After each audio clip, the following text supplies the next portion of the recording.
nice. I'm Rod Sterling. You're listening to the Zero Hour. Suspense. I'm the Whistler. Yours truly, Johnny Dollar. Who is it? The Fat Man. Presents The Man Called X. The Mysterious Traveler. Another journey into the realm of the strange and terrifying. I hope you will enjoy the trip, that it will thrill you a little and chill you a little. So settle back, get a good grip on your nerves. Where are we going? You'll find out when we get there.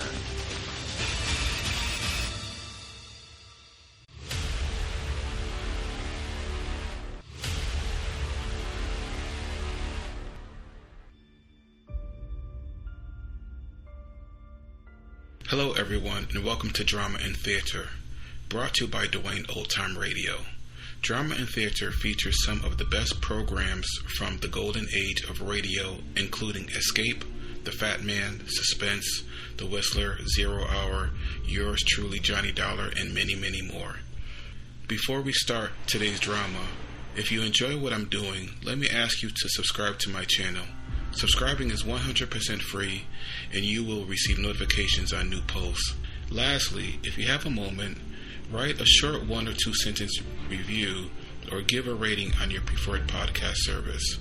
A positive review or rating would help me out a lot. And now, on to the drama, and thank you for your support as always.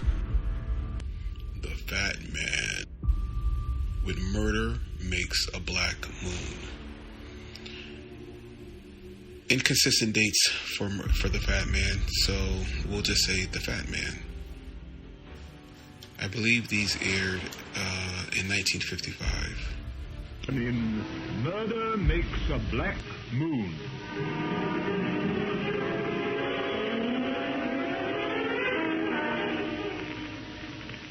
There are a lot of places in the Midwest like Boone City. 20 to 30,000 people, 1 or 2 good industries, and a country club set. I don't as a rule take jobs so far away from home, but the letter had been pleading, almost frantic. Please, Mr. Runyon, please come at once. If anyone can help Tommy, it's you. There was a check and a promise of more, and it was signed Lucy Nelson. It took a shoe shine, a haircut, and an across-the-counter lunch to find out that Lucy Nelson lived with an aunt and uncle. The uncle, Frank Livingston, was the local big shot. He came from the oldest and richest family in town, and he owned the eldest and most expensive house. When I got there, a girl opened the door. She wasn't exactly beautiful, not if you go by Hollywood standards, but there wasn't anything wrong with her either. There was something clean and fresh about her. It made me think of burning leaves in football games. Her brown eyes were troubled, and her hands kept folding and unfolding nervously before she spoke. Mr. Runyon? Yes. Oh, I'm so glad you're here. Come in. Uncle Frank and Aunt Muriel are waiting in the living room. I'm Lucy Nelson, Mr. Runyon. I'm engaged to Tommy Barnes, the boy I told you about in the letter. We're going to be married this time next week, and then this terrible thing happened.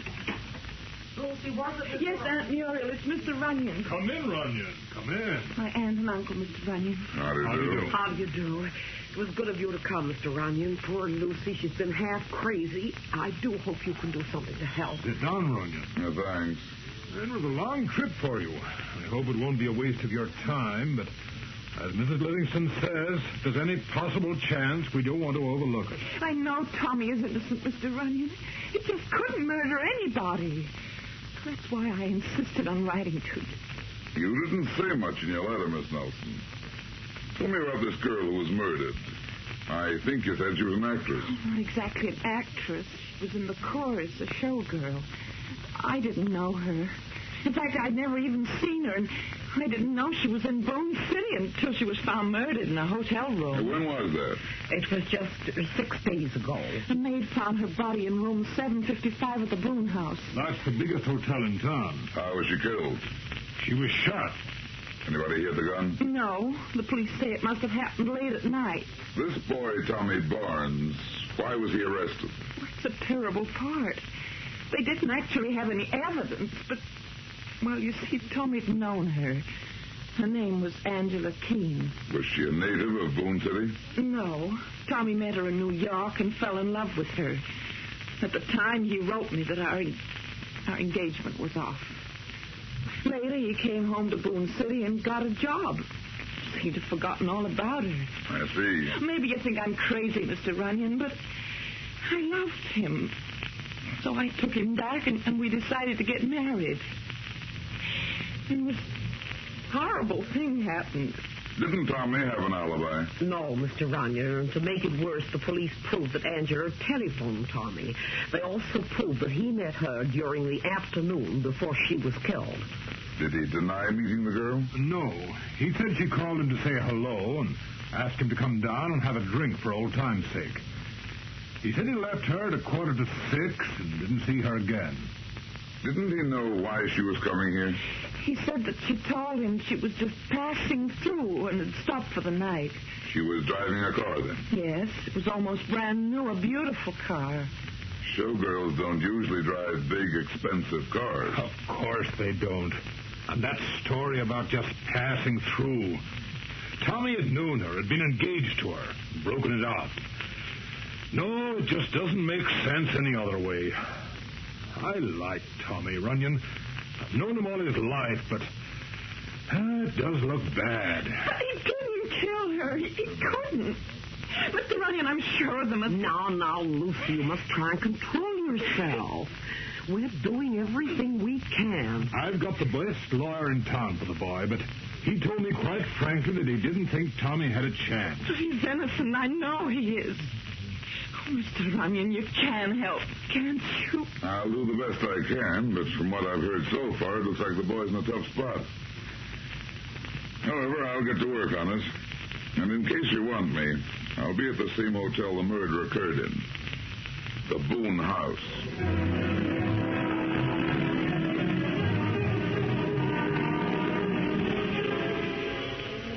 Here, Mr. Room 750. Oh, it's unlocked. Get the maids inside. Yeah. Hi, Mom. Hello, Joey. Just put the bag over there. You didn't come home last night, Joey. Where were you? Forget it. My mom's a maid here. She thinks I'm still a kid. She's only 19. Joey, why did Don't pay no attention to her. Listen, Mom, this man's not interested in your troubles. Oh, I'm sorry. I just want... Here you are, son. Thanks. If you need anything, just call for Joey. I'll remember. Oh, I'm sorry I spoke like that, mister, but I was worried about him. That's all right. Kids that age are apt to get cocky. He's a good boy, and it's just recently he's been acting this way.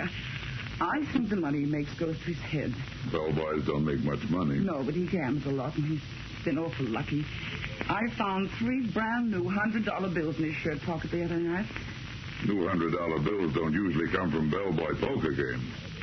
Oh, don't worry about him. He looks like a nice kid. I'll have a little talk with him the next time he comes up. Thank you, mister. I understand you had a little excitement here last week. Yes. And about the murder? Yeah. Oh, it was terrible. I found her in a room when I went in to clean. It was that room right across the hall, 755. Funny nobody heard the shot. Well, Joey says there was a drunken party going on in one of the rooms on this floor, making an awful lot of noise. Joey was on duty that night. Yes. The police did a lot of questioning, but nobody heard a thing. Anyway, they got the man that did it. She was such a pretty girl, too. I heard. I'm talking my head off, and I've got work to do. You won't forget to stick to Joey. I won't forget. Thank you, mister.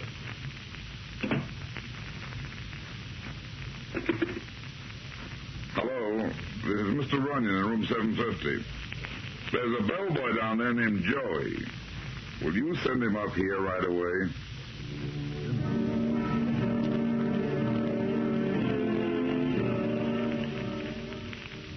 Got the right boy, mister. What can I do for you? Sit down. Sit down? I want to talk to you. What kind of... Oh, I get it. The old lady's been talking to you. Well, listen, she's nuts. She's getting old and screwed. I don't think so. Go on, sit down. Look, I ain't a kid. I work here, and I got no time to be sitting around listening to lectures. If you want something, speak up or else I'm leaving. I want something, all right. I want to know where you got the money. What money? The brand new $100 bills. So she told you that. Why, that's no... That is no way to talk about your mother. Now, sit down. Get your hands up. Why do you think you... Now, where did you get the money? That's my business. The FBI might think it's their business. The FBI? What are you talking about? The murder in room 755. Remember it? Sure, I remember it. It was a local job. The FBI don't meddle in local jobs. Oh, you're a sap, Joey. The girl came from New York, didn't she? Yeah, but... New York's not in this state, is it? You mean that makes it federal? What do you think? Look, I'm trying to give you a break. Now, where did you get the money? I won it. Gambling. You didn't win that money gambling. Joey, don't you know that bills are numbered? Listen, you a G-man? I told you I'm trying to give you a break. The FBI doesn't think you killed the girl. Me kill her? Of course I didn't. Well, I caught the guy, Tommy Barnes. The FBI doesn't think he killed her either. They do think somebody was paid off with new bills to keep quiet. Somebody who saw something. Nobody saw nothing. Nobody heard nothing. I think you did, Joey. No, I tell you, I didn't hear nothing. But you saw something. But it wasn't anything. It couldn't have been. Who paid you off, Joey? Look, I don't know where the dough came from. It was in the pocket of my uniform, and there was a note with it. What did the note say? Well, it just said you didn't see anybody the night of October 1st. That was the night the dame was killed. But you did see somebody. Listen, you got to help me, mister. I mean, if the FBI... Well, it couldn't have nothing to do with the killing because, well, they got the goods on that guy, Tommy Barnes. You know, I think whoever it was just didn't want to get mixed up in it. Let me worry about that. What did you see? Well, it must have been about 2 a.m. There was a party going on in one of the rooms on this floor. I brought up liquor. Just as I got out of the elevator, I seen somebody running down the hall and through the door to the stairs. Did you recognize who it was? No, I couldn't see nothing but the back. What did he look like? Well, I couldn't tell much. But it wasn't a man. It was a woman.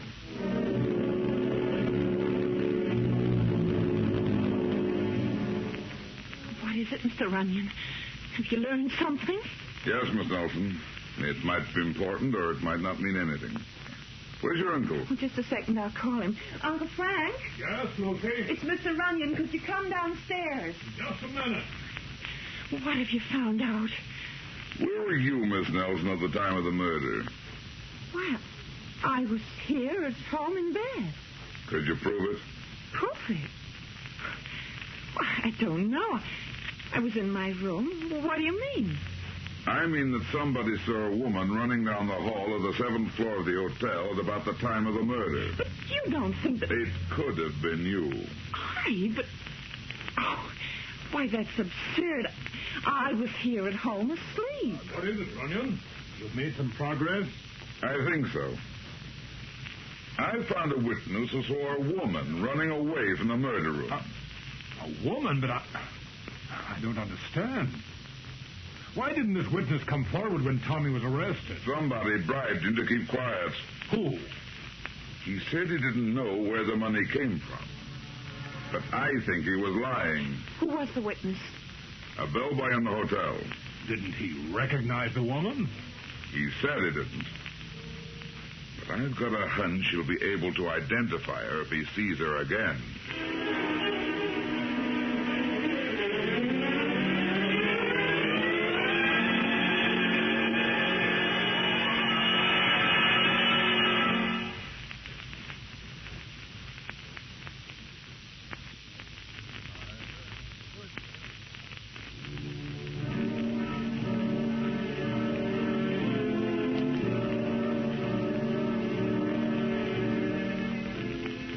after midnight when I got back to the hotel.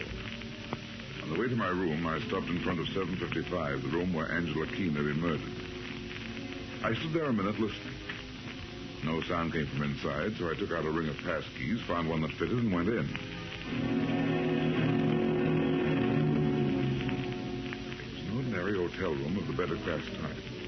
2 single beds, a dresser, closet, and modern bathroom. There was nothing to show that a murder had been committed, unless you wanted to call the brand new coffer significant.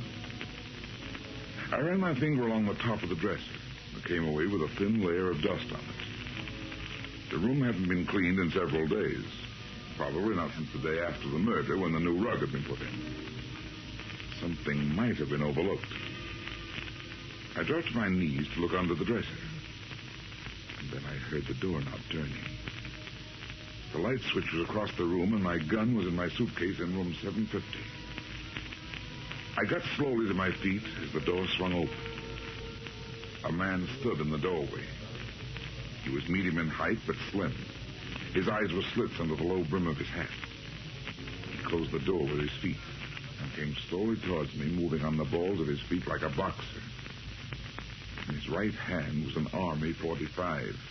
Looking for something, fat man? Uh-huh. A murderer. All the murderers in this town are in jail. I don't think so.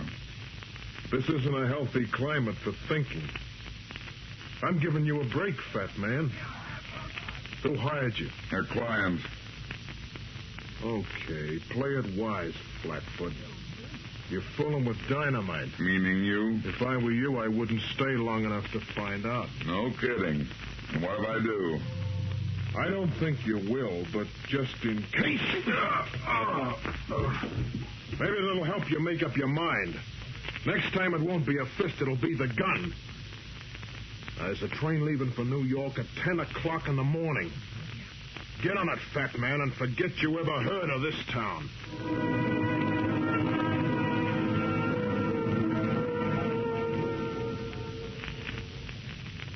I had a visitor last night. A visitor? Somebody with a gun and a good left hook. Drive to number 410 Foster Street. But this man last night, did he... A tough boy. Took a crack at me and told me to get out of town on the 10 o'clock train this morning. I don't understand. Why would... That's the easy answer. Your boyfriend didn't murder Angela Keene. But somebody is pretty anxious to pin it onto him. Do you know who the man was? I'm a stranger in town, sweetheart. I mean, did you see... Well, what did he look like? Dark complexion, about 5'10", slim. His hook isn't as good as it was 10 years ago, but he still knows how. He's in his late 30s, and I think he was a pro boxer at one time. What? He must have been Luke Brass. Who's Luke Brass? He's a local racketeer. Everybody knows him, and nobody does anything about him. Seems to have a hand in everything. He was a boxer once. Good one, too. You're telling me. Why would he threaten you? Unless he killed Angela Keene. Do you think... Maybe. But if Luke threatens you, he means it. Oh, he's dangerous. Look, it's only 9 o'clock. You can catch that train. I thought you wanted me to prove your boyfriend's innocent. Of course I do, but don't you see that there really isn't any need for you to stay now anyway? When Uncle Livingston told me this morning that the FBI was interested, I thought that they would clear it up. I see. Just the same, Miss Nelson, I think I'll stay. Is this Foster Street? Yes. Where are we going? To call on a bellboy named Joey. I want to see if he can identify the woman he saw running down the hotel hall the night Angela Keene was murdered.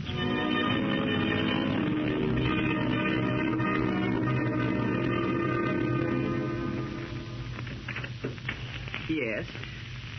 Why, Mr. Runyon. That's right, and this is Miss Nelson. Oh, how do you do? I didn't mean for you to go to all this trouble to speak to Joey. I thought you'd see him at the hotel. I did see him at the hotel. I want to see him again. Is he here? Why, yes, but he's asleep. I'm afraid I'll have to ask you to wake Joey up. But he gets mad if I disturb him. Then I'll wake him. What's wrong? Joey hasn't done anything, has he? I mean... Ah, don't you worry. Just show me where his room is. It's the last one on the left at the end of the hall. Come on, Miss Nelson. You tell him I warned you he was sleeping. I don't... I'll tell him. Mr. Runyon, I'm frightened. Look, Brass, remember what he said about that train. Look, why don't first you... let's talk to Joey. Here's his room. Joey.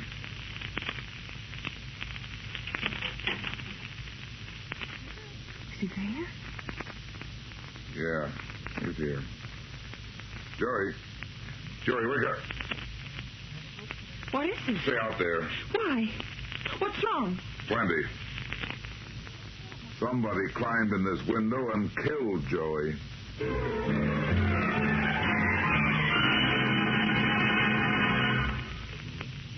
You should have taken that train, Mr. Runyon. It's too late now. But the police, you could have asked them for protection. You could have told them that you were threatened.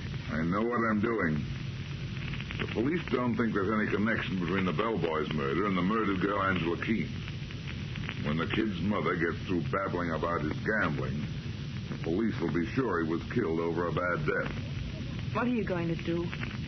I'm going to get out at the next corner and send you home. No, I'm not going to leave you alone. I got you into this, and if you insist on going ahead, I'm staying with you. You're going to do as I tell you. There have been 2 murders already. Whoever's behind this business isn't kidding. I'll be better off without you around, and so will you. Now, pull over and let me out. All right. Well, I hope you know what you're doing. I do. Drive back home and stay there.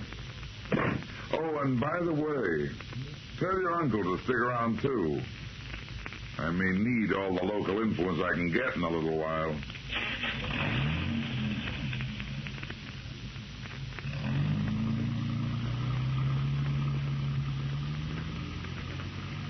Keep walking straight towards that car, fat man, the one with the open door. Hello, Brad. You're driving, fat man. Get in.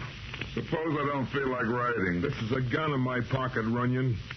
We're going to a nice, quiet spot out in the country.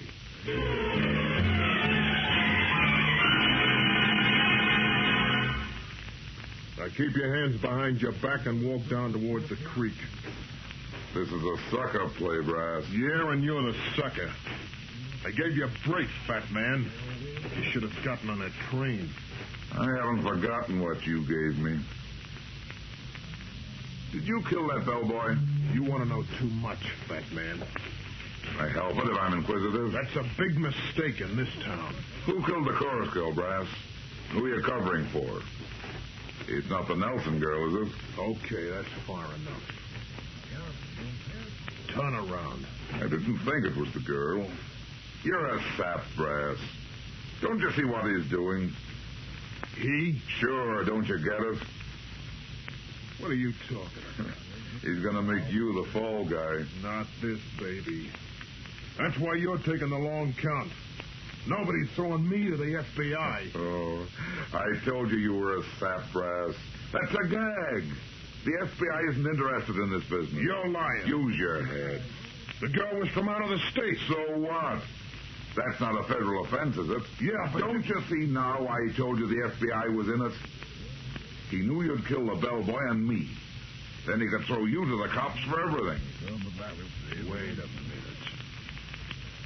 How do I know you're not lying? Let's go see him. Yeah, let's go see him. Maybe that's a good idea. Maybe if he's that kind of a rat, it'll... Why, you... A little judo, Brass. Nice gun, Brass.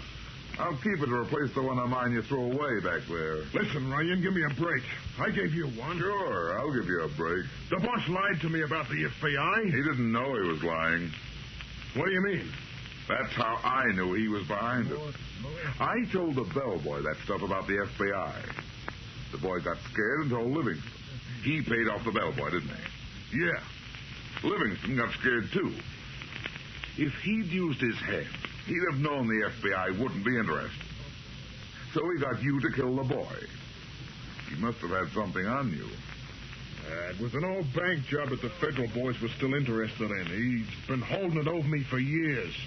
I knew that if the FBI came prowling around about this other business, they might stumble on something, so I did what he wanted. The FBI was never interested in the murder of Angela Keene. When Livingston told his niece this morning that the FBI were in it, I knew he must have talked to the bellboy. You said you'd give me a break, Runyon. Yeah, I'm putting this gun in my pocket. What are you talking about? I don't like to get hit without hitting back. Okay, fat man. Maybe you're the one who's a sap after all. No, just a sucker for a left hook when I'm not expecting it. You're telling me? You're good, Luke. You're fast. But you haven't got the steam anymore. How's this? You like that one? That's for 239 pounds. Why don't you say something, Luke? I'll say something, you beat. Not that way. This way, Luke. You've got a tough cure, Luke. I'll bet you were pretty good 10 years ago. Now, come on, baby. We're going to take another ride. This time to the police station.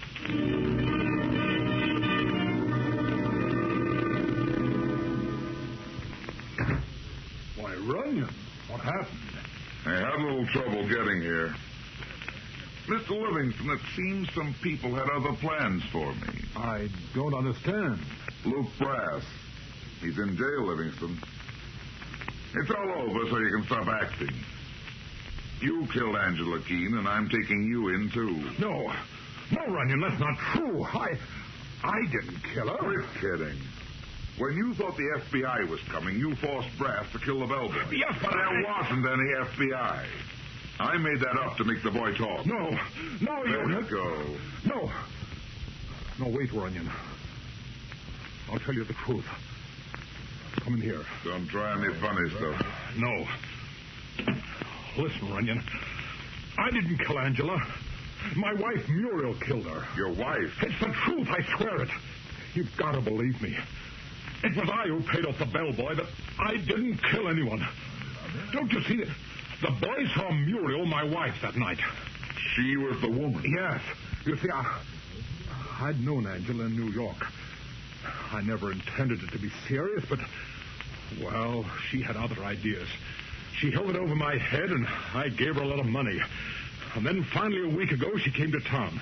She called the house and talked to Muriel. I didn't even know she was in town until they found her dead. Muriel had told her she'd meet her and give her money to go away. Instead, Muriel killed her. She told me after they found Angela. She said a bellboy had seen her leaving. I had to protect her. With my position in town, I couldn't afford to just scandal. But you could afford to let an innocent boy go to the chair. No, I wouldn't have let that happen. It's a good story, Livingston, but I don't think it's the truth. I think... Oh, yes, it's the truth, all right, Mr. Runyon. Muriel, put down that gun. You must be out of your mind. No, Frank, I've just come to my senses. I heard everything you said. So it was only your position you were worried about. No, Muriel, no. Don't you see? I see what a fool I was and what a no-good... Muriel, listen. Don't move, either of you. And I thought I loved you. I'd kill that girl for you. I thought you would protect me. You better give me that gun, Mrs. Livingston. She's crazy, Runyon. She's out of her mind. Muriel, put down that gun. Oh, no, Frank. No, Muriel. Don't. Please, Don't you move, Mr. Runyon. That's all right, Lucy. I've just finished a very bad job. But Uncle Frank... Is he dead, Mr. Runyon? You didn't need a second, Sheriff. Here, Mr. Runyon, take the gun. Well, I'm ready. The police will want to see me, won't they? Yes, I think they will. I'm afraid I'll have to take you, too, Miss Nelson. I've done nothing. Why would the police want me? The police don't want you, but somebody else does. Don't you want to be there when they let Tommy Barnes out of jail?